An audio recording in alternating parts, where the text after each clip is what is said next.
Assalamualaikum warahmatullahi wabarakatuh. Perkenalkan, nama saya Budiman Putra dengan NPM 2508107011000077. Di sini saya bersama teman saya, M. Akil Mubarak, akan menjelaskan tentang proyek UAS kami, yaitu Big Challenge, pada mata kuliah Struktur Data dan Algoritma kelas B. Pada Big Challenge ini, kami diminta untuk membaca sebuah dataset, yaitu Bag of Word di sini dari Machine Learning Repository. Lalu kami diminta untuk mengambil datanya dan membaca seberapa banyak frekuensinya. Di sini juga kami diminta untuk melakukan pengurutan atau sorting terhadap data yang sudah dibaca tadi. Di sini kami akan menjelaskan programnya. Pada bagian saya ini, saya akan menjelaskan tentang pertama itu tentang file back of Word ini. Jadi gunanya file header back of Word ini, di sini kami menyimpan dua buah struct.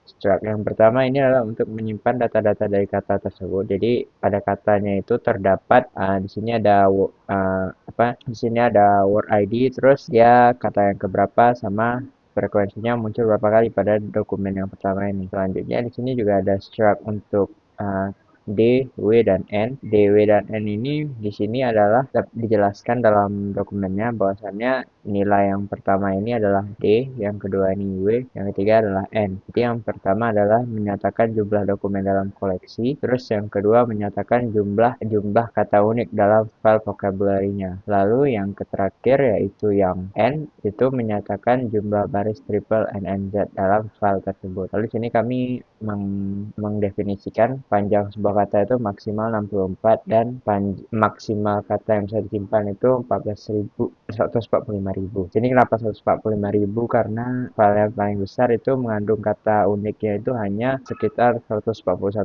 Jadi kami genapkan saja jadi 145.000. Lalu pada main.c-nya dapat dilihat bahwasannya kami memulai dengan mendeklarasikan sebuah variabel pointer dengan nama words, lalu dialokasikan sebanyak max word tambah 1 dengan ukuran setiap maloknya adalah sebesar word entry ini, dengan sebesar struct word entry ini. Lalu di sini akan dibaca filenya di mana user diminta untuk memasukkan file docword, lalu akan otomatis di scan docword dan vocabnya. Di sini saya akan menjelaskan bagian cara memuat si file vocabulary-nya dan vokal docword-nya. Di sini yang pertama adalah load vocab, yang dimana digunakan untuk memuat file vocabulary-nya. Jadi sini kami hanya menggunakan cara yang sederhana saja, yaitu melakukan fget pada setiap baris dalam filenya selama si count-nya ini tidak lebih dari total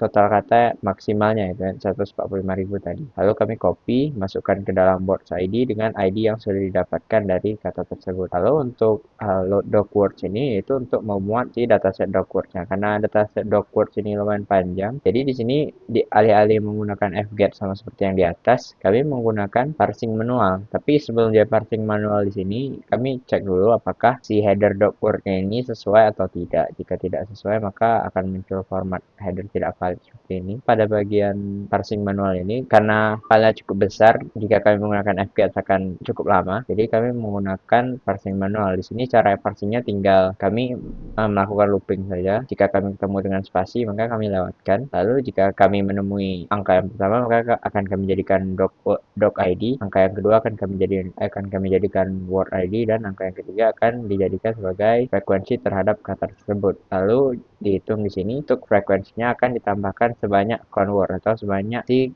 kata yang muncul dalam dokumen tersebut. Lalu di sini kami menggunakan copy entries. Copy entries ini sendiri adalah untuk digunakan dalam sorting nantinya. Karena data yang dibuat, dapat dilihat di main sini, data yang dibuat itu tidak akan word yang asli ini yang akan disorting. Karena kan ada banyak pilihan sorting. Jika data langsung word ini yang disorting, nanti kita harus mengulang programnya. Jadi supaya tidak harus mengulang programnya, jadi kami memutuskan untuk pakai copy entry sini. Jadi ya ini sebenarnya sama saja dengan membuat si words yang baru, namun digunakan hanya untuk sementara, untuk sorting saja dan untuk menampilkannya. Lalu untuk menampilkannya di sini kami menampilkan top K sesuai arahan soalnya. Di sini dikatakan untuk maksimum sebanyak K, di mana K-nya itu K-nya itu lebih dari 10 dan kurang dari 150. Jadi ini adalah untuk menampilkan. Di sini hanya print saja dengan format yang sudah kami tentukan. Lalu selanjutnya saya akan menjelaskan tentang insertion sort. Di sini saya membuat insertion sort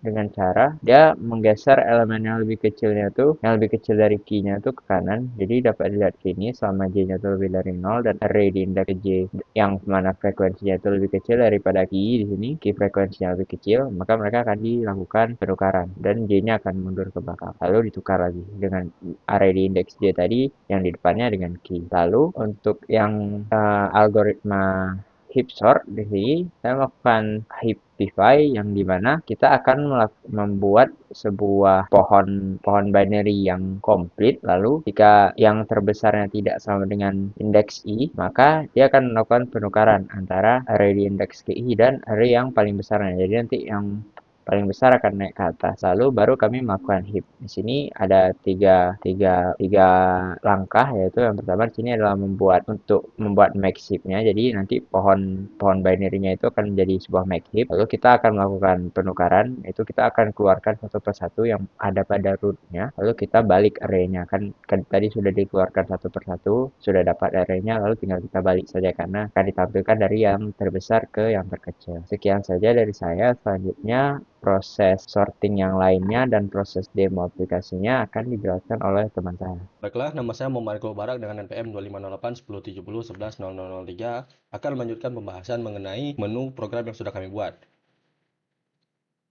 Jadi di sini kami telah membuat menu dengan perulangan ataupun looping do while agar menu utama yang berisi dari 5 pilihan ini terus ditampilkan berulang kali hingga pengguna benar-benar memilih opsi 5 untuk close programnya. Untuk menangani pilihan pengguna, kami menggunakan struktur dari control switch case dan kemudian salah satu hal yang kami perhatikan di sini adalah penanganan error dari input pengguna. Jika pengguna secara acak sengaja memasukkan huruf atau karakter selain angka, program tidak akan mengalami infinite loop atau crash sehingga sistem ini langsung mendeteksi melalui pengecekan dari fungsi scanf lalu membersihkan buffer input menggunakan perulangan dari getchar sehingga program tetap berjalan stabil dan menerima input ulang dengan aman. Baiklah, kita lanjutkan ke bagian sorting algoritma quicksort.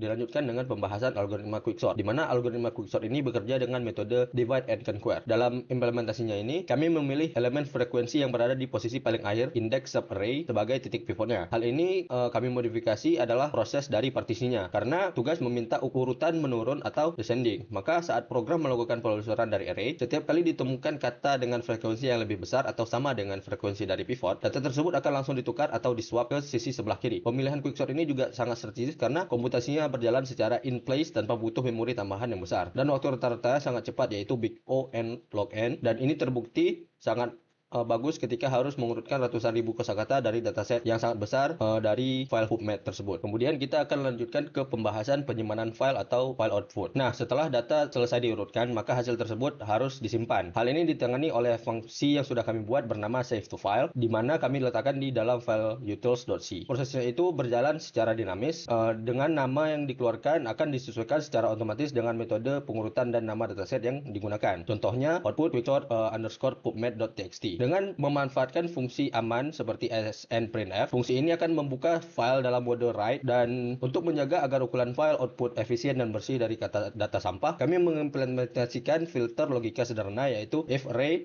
frekuensi lebih besar dari 0, di mana filter ini memastikan bahwa program hanya mencetak kata-kata yang benar-benar memiliki frekuensi kemunculan di dalam dokumen. Kata yang frekuensinya 0 akan diabaikan. Penulisan ke dalam file menggunakan format string nama kata diikuti dengan frekuensinya di dalam kurung. Di baris paling akhir file tersebut, program akan mencetak total waktu yang dihabiskan untuk komputasi dalam satuan milidetik sebelum akhirnya menutup memori file dengan fclose untuk mencegah kebocoran memori. Baiklah, selanjutnya adalah demo program.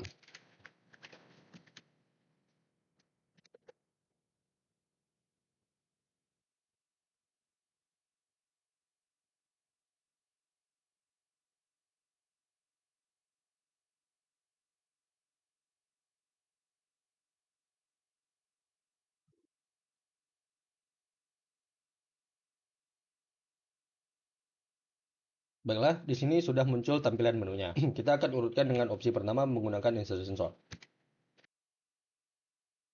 Nah, setelah program berhasil dijalankan, maka akan tampil waktu yang diperlukan untuk mengurutkan menggunakan instruction sort seperti yang tertera di sini. Dan kemudian file akan disimpan ke dalam laptop kita dengan output insertion sort pubmed.txt. Dan hasil dari output filenya adalah seperti ini, sesuai dengan ketentuan dari tugas.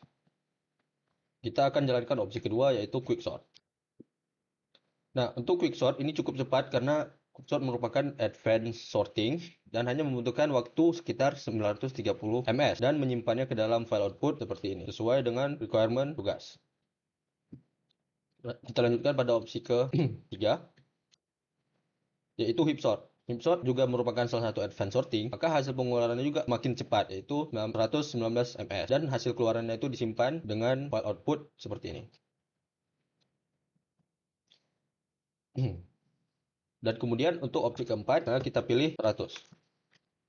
Maka dia akan mengurutkan datanya sebanyak 100 data ke dalam bentuk tabel dan menampilkannya ke kita dan menampilkan juga waktu pengurutannya sekitar 543 ms. Dan opsi 5 untuk close programnya dan memfreekan memorinya. Setelah sekian dari saya, kami akhiri. Mohon maaf apabila ada kesalahan. Wassalamualaikum warahmatullahi wabarakatuh.